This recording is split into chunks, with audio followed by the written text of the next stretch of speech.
हरे कृष्णा भक्ति चैनल में आप सभी का हार्दिक स्वागत है। आज है दिन शुक्रवार और आप सभी आज श्रवण करेंगे शुक्रवार संतोषी माता की कथा। साथ ही जानेंगे व्रत की पूजा विधि, संतोषी माता का व्रत कैसे किया जाता है और इसके कुछ जरूरी नियम होते हैं जो हमें नहीं करना चाहिए। आइए जानते हैं जरूरी कुछ नियम, साथ ही जानेंगे व्रत का महत्व और पूजन विधि।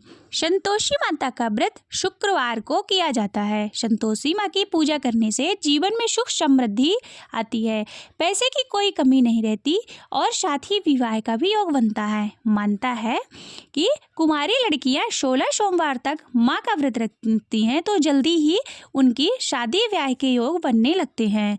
वहीं शादीशुदा महिलाओं को भी इस व्रत को करने का सौभाग्य है। संतोषी माता का व्रत किसी भी महीने के शुक्ल पक्ष से आप शुरू कर सकते हैं। अपने समर्थ के अनुसार आप व्रत का संकल्प ले लें कि आपको कितने व्रत करना चाहिए।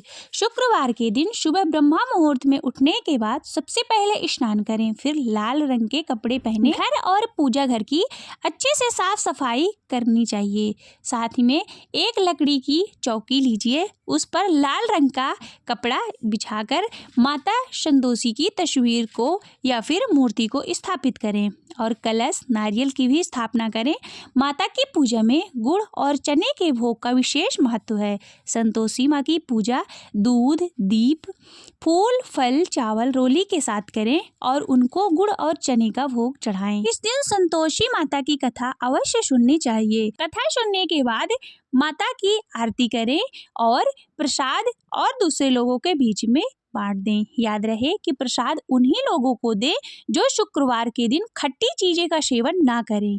पूरे दिन संतोषी माता का ध्यान करते हुए व्रत रखें और शाम के समय दिया संध्या करने के बाद खाना खाएं, लेकिन खट्टी चीजों को गलती से भी खाने में शामिल ना करें। इस दिन गरीबों को दान करना भी बहुत अच्छा माना जाता है। तो आइए जानते हैं कि संतोषी माता के व्रत में भूल कर भी ये गलती ना करें जिससे माता रानी रुष्ट हो जाएं। संतोषी माँ के व्रत में शुक्रवार को भूल करके भी खट्टी चीजें नहीं खानी चाहिए।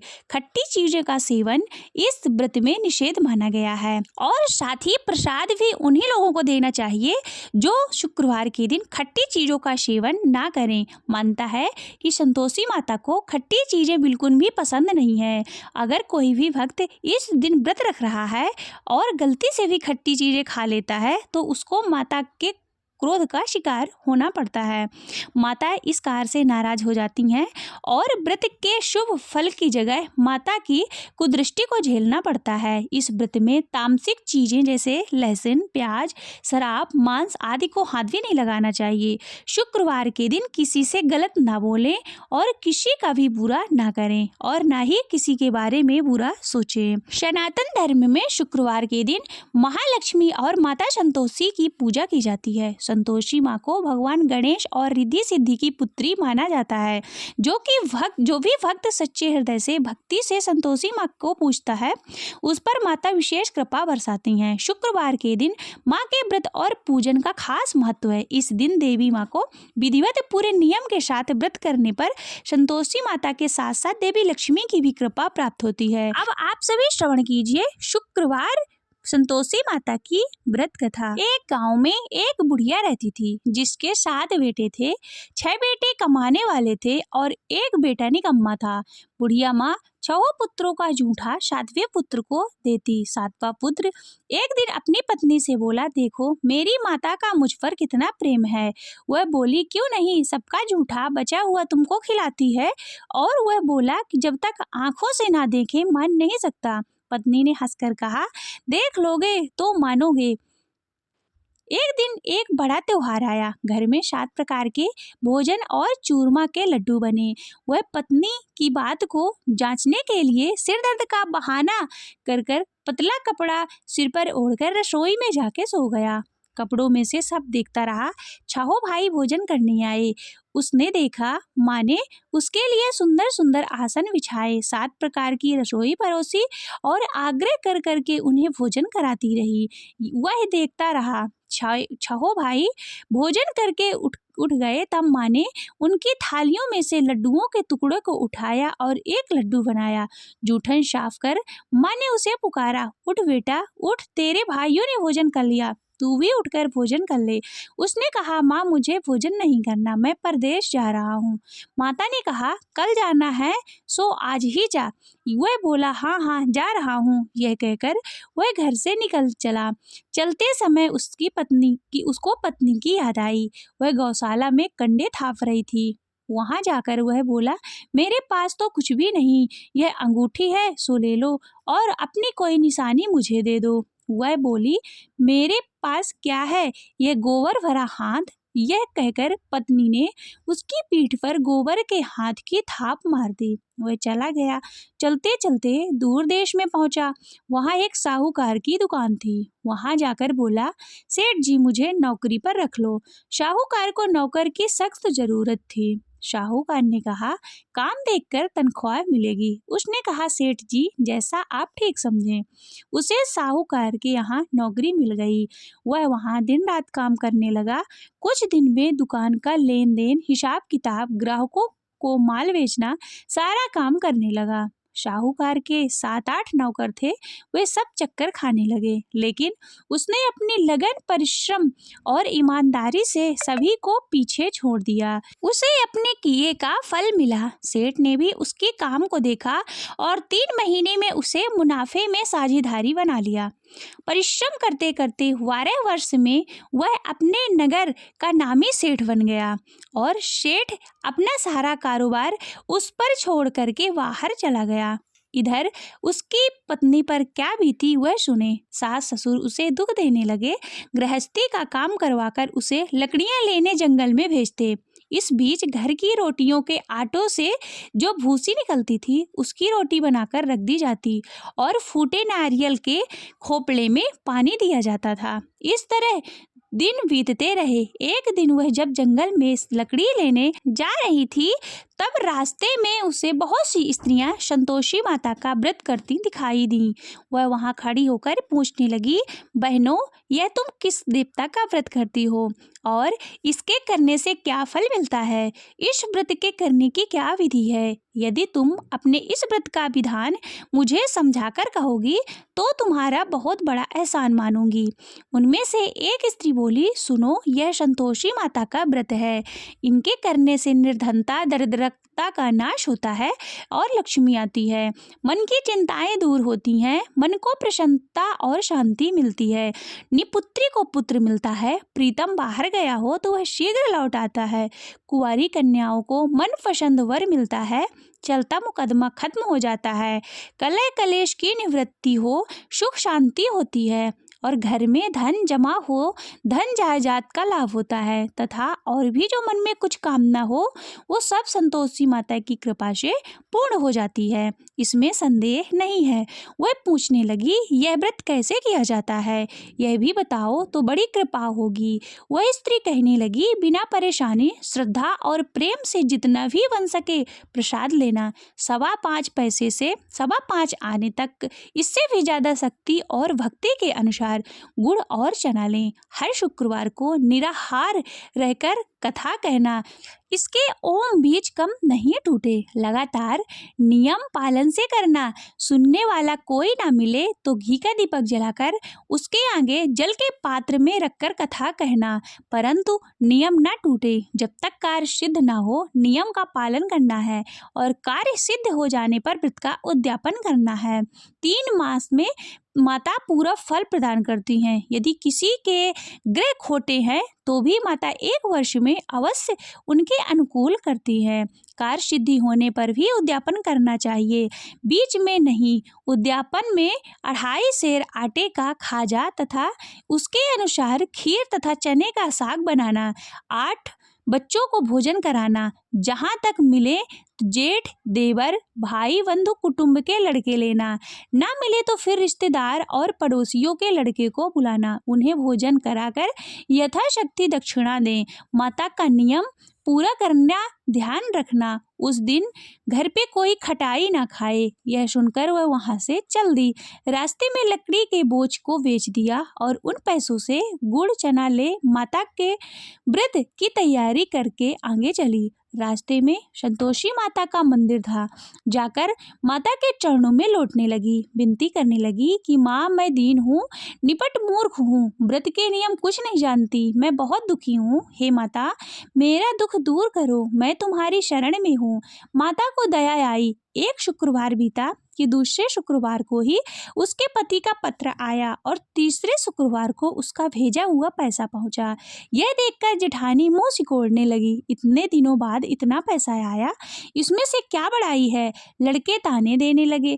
काकी के पास अब तो पत्र आने लगे, रुपया आने लगा। अब तो काकी की खातिर बढ़ेगी, अब तो काकी बुलाने से भी नहीं बोलेगी। बेचारी सरलता से कहती, भैया पत्र आए, रुपए आए तो हम सबके लिए अच्छा है। ऐसा कहकर आंखों में आंसू भरकर माता संतोषी के मंदिर में जाकर मातेश्वरी के चरणों में गिरकर रोने लगी। माँ, मैंने तुझसे पैसा नहीं मांगा, मुझे पैसे से क्या काम, मुझे तो अपने सुहाग से काम है।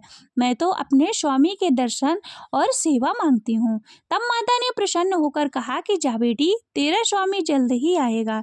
यह सुनकर खुशी से वावली हो वह घर आकर काम करने लगी। संतोषी माँ विचार करने लगी, इस भोली पुत्री से मैंने कह तो दिया कि तेरा पति शीघ्र आएगा, पर आएगा कहाँ से, यह तो इसे स्वप्न में भी याद नहीं करता। उसे इसकी याद दिलाने को मुझे ही जाना पड़ेगा। संतोषी माता ने उस बुढ़िया के बेटे को स्वप्न में समझाया, पुत्र, तेरी घरवाली कष्ट उठा रही है। वह बोला, हाँ माता, यह तो मुझे भी मालूम है, परंतु क्या करूं, वहाँ कैसे जाऊं, परदेश की बात है, लेन देन का सारा हिसाब किताब है, कोई जाने का रास्ता नजर नहीं आता, आप ही रास्ता दिखाएं, कहाँ और कैसे जाऊं। माँ कहने लगी, सवेरे नहा धोकर संतोषी माता का नाम ले, घी का दीपक जला, दंडवत कर और दुकान पर बैठ जाना। देखते देखते तेरा लेन देन चुक जाएगा, जमा माल बिक जाएगा, सांझ होते होते धन का ढेर लग जाएगा। वह अगले दिन सुबह जल्दी उठा। उसने अपने मित्र बंधुओं परिचित से स्वप्न में माता द्वारा कही गई बात सुनाई। वे सब उसकी बातों को सुनकर उसकी खिल्ली उड़ाने लगे। वे कहने लगे कि कहीं कभी भी सपने में भी कोई बात सच्ची होती है। एक बूढ़ा व्यक्ति बहुत समझदार था। वह बोला, देखो भाई, मेरी बात मानो, इस तरह सच या झूठ कहने के बदले देवता ने जैसा कहा है वैसा ही करना। तेरा क्या जाता है। बूढ़े की बात मानकर नहा धोकर उसने संतोषी माता को प्रणाम किया। फिर घी का दीपक जलाकर दुकान पर जा बैठा। शाम तक धन का ढेर लग गया। वह हैरान हुआ, मन में संतोषी माता का नाम ले प्रसन्न हो घर जाने के वास्ते गहना, कपड़ा और सामान खरीदने लगा। सब काम निपट अपने घर को रवाना हुआ। उधर उसकी पत्नी जंगल में लकड़ी लेने गई। लौटते वक्त थक जाने के कारण संतोषी माता के मंदिर पर विश्राम करने बैठ गई। यह तो उसका रोज रुकने का स्थान था। धूल उड़ते देख उसने माता से पूछा कि हे माता, यह धूल कैसी उड़ रही है। माँ ने कहा, हे पुत्री, तेरा पति आ रहा है। अब तू ऐसा कर, लकड़ियों के 3 बोझ बना, एक नदी के किनारे रख, दूसरा मेरे मंदिर पर रख, तीसरा अपने सिर पर रख। तेरे पति को लकड़ी का गट्ठा देखकर मोह पैदा होगा। वह वहां रुकेगा, नाश्ता पानी बना खाकर माँ से मिलने जाएगा। तू लकड़ी का बोझ उठाकर जाना और बीच चौक में गड्ढा डालकर 3 आवाजें जोर से लगाना। लो सासू जी लकड़ियों का गट्ठा, लो भूसी की रोटी दो, नारियल के खोपड़े में पानी दो, आज कौन मेहमान आया है। संतोषी माँ की बात को सुनकर वह बहुत अच्छा माँ कहकर प्रसन्न मन से लकड़ियां के 3 बोझ बना लाई। एक नदी के तट पर रखा, दूसरा माता के मंदिर पर रखा। इतने में ही मुसाफिर वहां आ पहुंचा। सूखी लकड़ी देख उसको इच्छा हुई कि अब यही विश्राम कर लें, भोजन बनाकर खा पीकर गांव चलें। इस प्रकार भोजन कर विश्राम कर वह अपने गांव में आ गया। उसी समय बहू सिर पर लकड़ी का गट्ठा लिए आई और गट्ठा को आंगन में डाल जोर से 3 आवाजें दी। लो सासू जी लकड़ी का गट्ठा लो, भूसी की रोटी दो, नारियल के खोपर में पानी दो, आज कौन मेहमान आया है। यह सुनकर सास अपने दिए हुए कष्टों को भुलाने के लिए कहा, बहू तू ऐसा क्यों कहती है, तेरा मालिक ही तो आया है, बैठ मीठा भात खाकर कपड़े गहने पहन। पत्नी की आवाज़ सुनकर उसका स्वामी बाहर आया और उसके हाथ में पहनी हुई अंगूठी देख व्याकुल हो गया।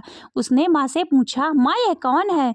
माँ बोली, बेटा तेरी पत्नी है, आज 12 वर्ष हो गए जब से तू गया, तब से सारे गांव में जानवरों की तरह भटकती फिरती है, काम काज कुछ करती नहीं, 4 समय आकर खा जाती, अब तुझे देखकर भूसी की रोटी और नारियल के खोपरे में पानी मांगती है। वह बोला, माँ मैंने इसे भी देखा और तुम्हें भी, मुझे दूसरे घर की चाबी दो, मैं उसमें रहूँगा।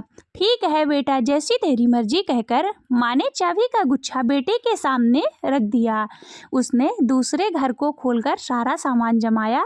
एक ही दिन में वह राजा के महल के जैसा ठाट बाट बन गया। अब क्या करे, वह सुख भोगने लगी। अगला शुक्रवार उसने पति से कहा, मुझे संतोषी माता का उद्यापन करना है। पति बोला, बहुत अच्छा है, खुशी से कर लो। यह उद्यापन की तैयारी करने लगी। जेठ के लड़कों को भोजन के लिए कहने गई। उन्होंने मंजूर किया, परंतु पीछे से जेठानी ने अपने बच्चों को सिखलाया, देखो भोजन के समय सब लोग खटाई मांगना, जिससे उसका उद्यापन पूरा ना हो सके। लड़के भोजन करने आए, खीर पेट भर करके खाई, परंतु बाद में याद आते ही कहने लगे, हमें कुछ खटाई खाने को दो, खीर खाना हमें भाता नहीं है, देखकर अरुचि होती है। लड़के उठ खड़े हुए, बोले, पैसे लाओ। भोली बहुत कुछ जानती ना थी, इसलिए उसने पैसे दे दिए। लड़कों ने बाजार में जाकर पैसों से इमली खरीदी और खाई। यह देखकर बहू पर माता संतोषी ने कोप किया। राजा के दूत उसके पति को पकड़कर ले गए। अब सब मालूम हो जाएगा, जब तक जेल की रोटी खाएगा। बहू से यह सब वचन सहन नहीं हुए। वह संतोषी माता के मंदिर में गई और कहने लगी कि माता तुमने यह क्या किया, हंसाकर क्यों रुलाने लगी। माता बोली, पुत्री तूने मेरा व्रत भंग किया है, इतनी जल्दी सब बातें भुला दी। वह बोली, माता भूली तो मैं नहीं हूँ, न कुछ अपराध किया, मुझे तो लड़कों ने भूल डाल दिया, मुझे क्षमा करो माँ। माँ बोली, ऐसी भूल भी कभी होती है। वह बोली, अब कोई भूल नहीं होगी, अब बताओ मेरे पति कैसे आएंगे। माँ बोली, पुत्री जा, तेरा पति तुझे रास्ते में ही आता मिलेगा। वह मंदिर से निकलकर बाहर आई तो रास्ते में ही उसको अपना पति आता हुआ मिला। उसने कहा, कहाँ गए थे। वह बोला, इतना जो धन कमाया है उसका कर राजा ने मांगा था, वह भरने गया था। वह प्रसन्न होकर बोला, भला हुआ, अब घर चलो। अगले दिन शुक्रवार आया। वह बोली, मुझे माता का उद्यापन करना है। पति ने कहा कि ठीक है करो। वह फिर से जेठ के लड़कों को भोजन को कहने गई। जेठानी ने लड़कों को सिखा दिया कि तुम पहले ही खटाई मांगना। लड़के भोजन करने बैठे, लेकिन भोजन करने से पहले ही बोलने लगे कि हमें खीर पूरी नहीं भाती, कुछ खटाई खाने को दो। वह बोली, खटाई खाने को नहीं मिलेगी, खाना है तो खाओ। उनके उठकर चले जाने पर उसने ब्राह्मण के लड़कों को बुलाकर भोजन करवाया। दक्षिणा की जगह उन्हें एक एक फल दिया। इससे संतोषी माता प्रसन्न हो गई। माता की कृपा से 9 महीने बाद उसको चंद्रमा के समान एक पुत्र प्राप्त हुआ। पुत्र को लेकर वह प्रतिदिन मंदिर में जाती। माँ ने सोचा कि यह रोज आती है, क्यों ना आज मैं ही इसके घर चलूं, इसका आसरा देखूं तो सही। वह विचार करके माता ने भयानक रूप बनाया। गुड़ और चने से सना मुख, ऊपर से मूड़ के समान ओंठ और मक्खियां भिनभिना रही थी। दहलीज में पैर रखते ही उसकी सास चिल्लाई, देखो रे, कोई चुड़ैल डाकिनी चली आ रही है, लड़को इसे भगाओ नहीं तो सबको खा जाएगी। बहू रोशनदान से देख रही थी, वही प्रसन्न हो उठी। आज मेरी माता मेरे घर आई हैं। यह कहकर दूध पीते बच्चे को गोद से उतार दिया। इस पर उसकी सास को क्रोध आया और क्रोध में भर करके बोली कि कैसे उतावली हो रही है, जो बच्चों को पटक दिया। बच्चे को पटक दिया। इतने में माँ के प्रताप से जहाँ देखो वहाँ लड़के ही लड़के नजर आने लगे। वह बोली, माँ जी, मैं जिनका व्रत करती हूँ ये वही संतोषी माता हैं। इतना कहकर उसने झट से घर के सारे किवाड़ खोल दिए। सबने माता के चरण पकड़ लिए और विनती करने लगे कि हे माता, हम मूर्ख हैं, अज्ञानी हैं, तुम्हारे व्रत की विधि हम नहीं जानते, तुम्हारा व्रत भंग कर हमने बड़ा अपराध किया है। हे माता, आप हमारे अपराधों को क्षमा करें। इस प्रकार बार बार कहने पर संतोषी माता प्रसन्न हुई। इसके बाद उसकी सास कहने लगी कि हे संतोषी माता, आपने बहू को जैसा फल दिया वैसे सबको देना। जो ये कथा पढ़े या फिर सुने उसकी सभी मनोकामनाओं को पूर्ण करना। बोलो संतोषी माता की जय।